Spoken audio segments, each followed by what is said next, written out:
토요일날 연준이 금리를 내릴 건데 25bp를 내릴지 50bp 내릴지는 어느 지표에 달려 있냐면 앞으로 5개에서 6개 정도 요 지표들이 순차적으로 좋게 나온다. 그러면 25bp 갈 겁니다. 빅테크 관련 기업들 쭉 빠졌죠. 왜 빅테크 얘네들만 쭉 그거는 말씀을 드릴게요. 오늘 무슨 일이 일어났는지. 그리고 비트코인, 암호화폐 시장 역시 횡보세를 거치고 있죠. 비트 이더만 움직이고 나머지 알트들은 뭐 별로 움직임이 없습니다. 자, 오늘 방송 가도록 할게요. 자, 80만 일자리 증가 없던 일로 고용 이미 식었나. 자, 보겠습니다. 제가 저번 실시간 방송에서 가장 중요하게 말씀드렸던 지표, 미국 노동통계국 BLS에서 벤치마크 개정안 이거 발표할 겁니다. 그래서 아마 시장에서 이게 크게 큰 폭으로 감소가 되거나 조정이 되면은 시장이 좀 빠질 수도 있어요 라고 말씀드렸는데 거뜬했죠. 시장에 별로 영향이 없었어요. 그래서 오늘 그거 한번 좀 디테일하게 다뤄드릴 거고, 우리가 1년 동안 일주일마다 뭐 신규 실업선 청구 건수, 비농업 고용지표, 미국에서 고용지표 발표되죠. 그 고용지표가 좋게 발표가 됐다는 겁니다. 쉽게 말해서 뭐 한 20만 중반 나왔다. 그러면 실제는 10만 중후반. 이렇게 괴리가 있었다는 거. 그래서 이게 왜 낮게 나왔는지 요건 이따가 한번 디테일하게 다뤄보도록 할게요. 그래서 고용시장이 조금 안 좋게 나왔고, 요게 시장에서 하마터면 경기 침체로 받아들일 수 있었는데, 다행히도 그렇게 받아들이지는 않았다는 거. 자, 미국 신규 실업자 청구 건수 23만 2천 건, 시장 예상치 상회. 신규 실업자 수가 다시 월가 예상치보다 올라갔죠. 올라갔는데 요것 또한 시장에서 크게 받아들이지 않았습니다. 야, 요 정도면은 괜찮지. 22만 7천 건, 요 정도는 괜찮다. 전주 대비에 뭐 4천 건 증가한 거는 뭐 경기 침체고 뭐 실업률 올라가고 그렇게 판단하지 않는다. 시장에서는 좋게 판단했다. 그리고 여기다가 또 이제 뭐가 발표가 됐었냐면은 S&P 글로벌에서 8월달 종합 구매자 관리자 지수 PMI 지표가 발표가 됐습니다. 전월 대비 0.2포인트. 당연히 하락할 수밖에 없죠. 미국 정부가 마사지 해줄 수 없는 부분이기 때문에 이거는 떨어지는 게 맞습니다. 떨어졌고, 이 중에서도 또 서비스 PMI는 전달 대비 0.2포인트가 높게 나왔어요. 월가 예상치가 54인데 55.2. 그 뜻은, 미국인들 아직 소비 짱짱하구나. 서비스업 괜찮구나. 요게 발표되면서 시장에 뭐 우려했던 노동통계국 지표라던가 신규 실업자 수 올라간 거나 이런 것들이 다 시장에서 반영을 하지 않았다는 거. 그래서 시장은 좋게 봤는데 빅테크 기업들은 쭉 빠졌죠. 자, 그럼 볼게요. 미국 증시는 왜 빠졌을까? 미국 증시는 이렇게 왜 빠졌을까? 지금 월가에서는 각종 지표들도 다 좋게 받아들였고, 야, 서비스업이 아직도 살아있네? 소비가 살아있네, 경기 침체 아니네 라고 인식을 했는데 미국 증시는 왜 빠졌을까? 두 가지로 압축할 수 있겠죠. 첫 번째 오늘 뭐 있죠? 중요한 거 트럼프 트레이드. 갑자기 트럼프 지지율이 올라가니까 그것도 일리는 있다. 트럼프 트레이드보다 오늘 잭슨홀 미팅이 있죠. 제롬 파월 연준의장 아마 오후 11시 정도에 얘기할 겁니다. 그래서 아마 변동성이 좀 심할 거예요 그때. 요거 FOMC 전에 어떤 얘기할지 몰라. 그러다 보니까 헤지펀드나 기관들 입장에서는 차익 실현 매물들이 시장에 나올 수 있겠죠. 하루 전날. 하루 전날 차익 실현 매물이 어느 정도 나왔다는 거. 그리고 뭐 노동 통계 이런 것들이 좀 안 좋게 나올 걸 미리 알고 있었기 때문에 이런 것들이 또 시장에는 어느 정도 또 부정적으로 작용한 영향으로 또 작용한 부분들이 있겠죠. 자, 그리고 두 번째는 뭘까? 요겁니다. 자, BOJ 총재 증시 폭락 후에 첫 의회 등판. 시장 혼란을 해명했다. 어떻게 보면은 일본 중앙은행의 총재를 딱 갖다 두고 어떻게 보면 좀 안 좋은 얘기. 너 왜 금리 올렸어? 8월 5일 날 검은 월요일 왜 만들었어? 어떻게 보면 좀 질타하고 윽박지르고 그런 자리예요. 그래서 의회에 등판을 했는데 시장 혼란에 대해서 해명을 했죠. 우리는 당연히 해야 될 거 해서 한 거다. 앞으로 일본의 뭐 물가가 올라간다 그러면 똑같이 엔화 강세로 가져갈 거다. 자, 그럼 시장 투자자들은 어떻게 생각할까?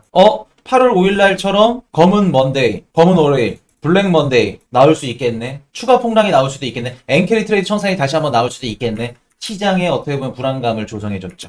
그러면서 미국 증시가 빅테크 위주로 살짝 빠졌다는 거. 그래서 일본 BOJ 우에다 총재 며칠 전에 그 부총리가 나와가지고 사과 얘기했죠. 그러니까 이제 나중에 오야가 나와가지고 얘기해줘야지. 조금 자존심도 지켜줘야지. 우리 금리 올릴 수도 있어요. 올리면 큰일 납니다. 얘네들도 당분간 못 올려요. 미국 때문에 못 올리는 것도 있고 일본 얘네 니케이 증시 빠지는 거 이번에 경험해봤을 겁니다. 얘네들 때문이라도 못 올립니다. 말만 이렇게 세게 간다는 거. 네, 당분간은 엔캐리 트레이드 청산 일본이 금리를 올림으로써 청산 나오는 가능성은 낮다는 거. 자, 우에다 BOJ 총재 금융시장 아직 불안정, 물가 높아진다 판단 시 금리 인상할 거. 이거 아직 올리지 않겠다는 겁니다. 아직 불안정하다. 무슨 뜻이에요? 엔화 강세로 당분간 안 할게. 그 얘기 돌려서 하는 겁니다.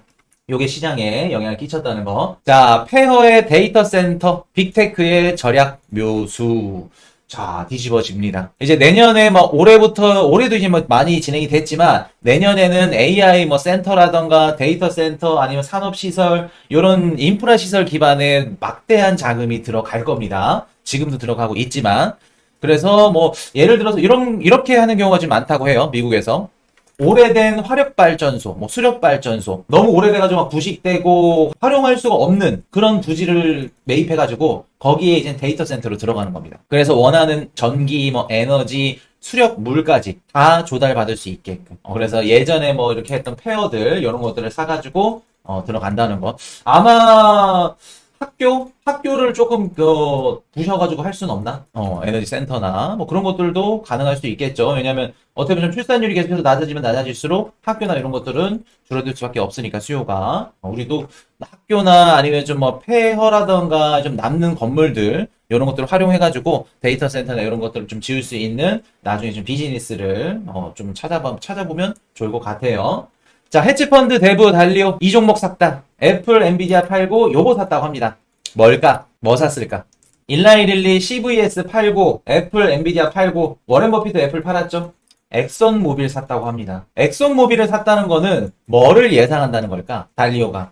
제가 멤버십 방송에서 워렌 버핏 이번에 그 주식 애플 절반 가까이 던지고 뭐 샀을 가능성이 높다라고 말씀드렸죠? 뭐 샀을 가능성이 높다? 여러 가지들 말씀을 드렸지만 그 중에 하나가 정유주 말씀을 드렸던 거 기억하실 겁니다. 정유주. 자, 트럼프 당선 그렇죠. 역시 우리 호윤씨 방송 보신 분들 수준이 남달라. 엑손모빌을 매수했다는 건 지금 시점에서 정유주 괜찮게 본다. 첫 번째. 그리고 두 번째. 11월 5일 날 트럼프 당선될 가능성을 높게 보는구나. 달리오가. 트럼프 쪽에 베팅을 하고 있구나. 그 중에 수혜를 받을 수 있는 종목이 뭐냐? 엑손모빌이구나. 이미 정치 테마주, 포트폴리오 리밸런싱 들어갔다는 얘기입니다. 이미, 레이달리오는. 그래서 9월 31일 날 미국의 회계연도 마감이죠. 그 전까지는 어느 정도 이제 어떻게 보면은 이런 거물들, 기관들, 얘네들이 갖고 있는 포트폴리오에 어떤 식으로 나오는지에 따라서 대선의 향방도 결정될 가능성이 크다.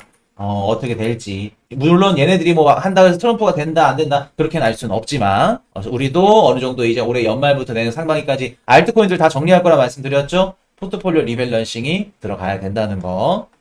자, 미국의 무소속 케네디, 이번 주 대선 포기 발표, 트럼프의 득이다. 일단은 지금, 무소속으로 나온 로버트 케니어 주니어, 이분이 이제 얘기를 하고 있는데, 아마 포기하겠죠? 지금 한다고 이제 아마 오늘, 내일 중으로 발표할 겁니다. 23일 날. 이번 주말 안으로는 얘기를 할 거고, 트럼프 쪽에 붙을 가능성이 높습니다.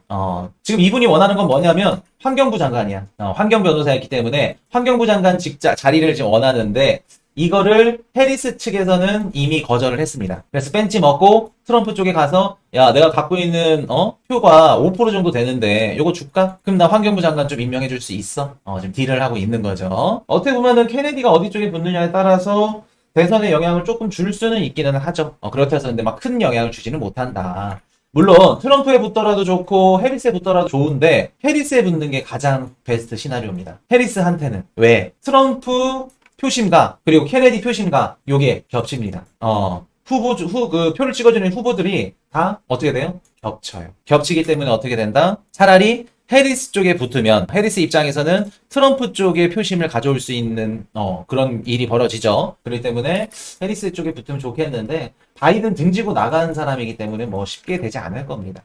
어쨌든 지금 바이든의 영향력이 있기 때문에 쉽게 안 되죠. 아마 트럼프 쪽에 붙어서 해먹을 겁니다. 자, 코인베이스 임원, 해리스 고문 암호화폐 등 신기술 성장 지원 발언 고무적이다. 일단은 요거 이번에 전당대회에서 발표됐던 거죠. 전당대회에서 발표가 됐는데 해리스가 직접적으로 암호화폐 우리 좋습니다, 지원해줄게요 라는 얘기 안 합니다. 하기 힘들어요. 근데 제가 말씀드렸던 거 기억나세요? 해리스 대선 캠프도 암호화폐 블록체인 시장에 좋다, 긍정적이다, 우호적일 거다. 그럴 수밖에 없는 게 표심을 이룰 수밖에 없죠. 만약에 크립토 투자들을 등으로 돌려. 그러면 거의 뭐 미국의 경합주에만 하더라도 50% 이상이 크립토 투자들이라고 막 이런 분석이 나올 정도로 굉장히 큰 영향을 차지하고 있는 게 크립토 투자들이기 때문에 이 표심을 반대로 사기에는 부담스러울 겁니다. 해리스도. 그러면 누가 나와야 돼요? 부통령이 나오던가 아니면 해리스 고문이 나와야지. 우리 암호화폐 좋아하는데요? 우리 암호화폐 산업 지지합니다. 슬쩍 좋은 얘기 해줘야겠죠. 여기다가 가장 좋은 시나리오는 해리스가 직접적으로 입으로 암호화폐 나쁘게 보지 않습니다 라고 얘기를 해주면 그때부터는 우리 암호화폐 시장에도 긍정적인 분위기들이 올 수 있겠죠. 그래서 해리스 캠프 민주당도 암호화폐 뭐 이런 성장 산업에 대해서 부정적으로 생각하고 있지 않는다는 거. 자, 비트코인 현물 ETF 6,480만 달러 순유입 6거래일 연속입니다. 자, 이렇게 보시면은 계속해서 유입이 들어오고 있죠. 비트코인 현물 ETF 잘 들어오고 있어요. 나쁘지 않습니다. 근데 그에 반해서 이더리움은 아예 들어오지도 않았네요. 유출도 없었고 들어오지도 않았고 오히려 유출세가 더 계속해서 진행되고 있죠. 요거 나중에 한번 말씀을 드릴게요. 이따가. 자, 23일날 미국 신규주택 판매 오늘 발표됩니다. 요것보다 중요한 거 뭐가 중요하다? 미국 오늘 잭슨홀 심포지엄 있죠? 제롬 파월 연설이 있습니다. 오후 11시에. 아마 9시인가 10시부터 심포지엄이 시작이 되고 11시인가 아마 발표를 할 거예요. 요게 우리 시장에 영향을 줄 거다. 그럼 코인 이슈야 어떤 얘기를 할 가능성이 높냐? 얼마 전에 엊그저께 우리 FOMC 나왔죠? FOMC 회의록. 그거 그대로 얘기 떠들 가능성이 높습니다. 9월달 금리 인하 가능성에 대해서 조금 더 디테일하게 해줄 수 있는 이런 멘트들. 그리고 50bp는 불가능하다. 요런 뉘앙스로 얘기를 할 거예요. 그래서 일단 어떻게 되는지 시장은 조금 지켜보시면 된다는 거. 29일날 국내 총생산 GDP, 미국 GDP 2.8로 예상을 했네요. 2% 중후반, 저도 그렇게 생각을 합니다. 이렇게 나오면은, 저는 요거 29일 괜찮아 보이는데, 응? 이따 시황 말씀을 드릴 건데, 28일, 29일, 저는 나쁘게 보지 않습니다. 8월 30일 날, 유로존 CPI, 그런 개인 소비지수 PCE, 이거 걱정할 필요 없다는 거, 물가 걱정할 필요 없습니다. 그리고 9월 6일 가장 중요하죠. 비노고용지수 실업률. 요게 하이라이트입니다. 4.3보다 아래로 나와야 되고요. 114만 건이랑 비슷하게 나와야 됩니다. 그러면 시장은 우상향할 거예요. 그렇게 보시면 되고 9월 9일날 중국 PPI 발표되고 미국 CPI 11일날 유로존 금리 결정 12일날 PPI. 그래서 9월 19일날 연준이 금리를 내릴 건데 25bp를 내릴지 50bp 내릴지는 어느 지표에 달려 있냐면 앞으로 5개 미국 국내 총생산 GDP 요거 달려 있고요. 그리고 9월 6일날 비농업고용지수 실업률 2가지 달려 있고요. 그리고 미국 CPI 생산자 물가지 요 5개 5개에서 조금 더 많이 간다 그러면은 미국 근원 개인 소비지 5개에서 6개 정도 요 지표들이 순차적으로 좋게 나온다 그러면 25bp 갈 겁니다. 근데 9월 6일날 다시 2차 쇼크가 온다 실업률이 4.3 나온다 그러면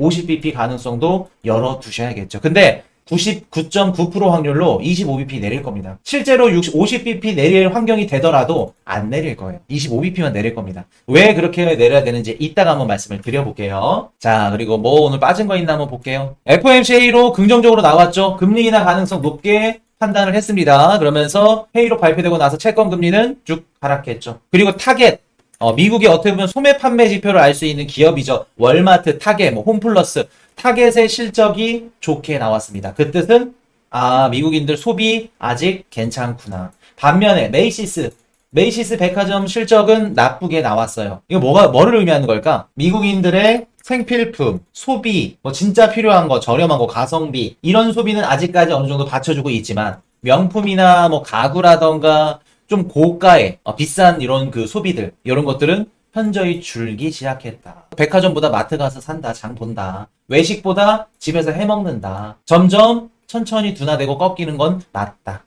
대신 소비는 아직 크게 뭐 경기 침체나 무너질 정도는 아니다. 라고 보시면 되겠죠.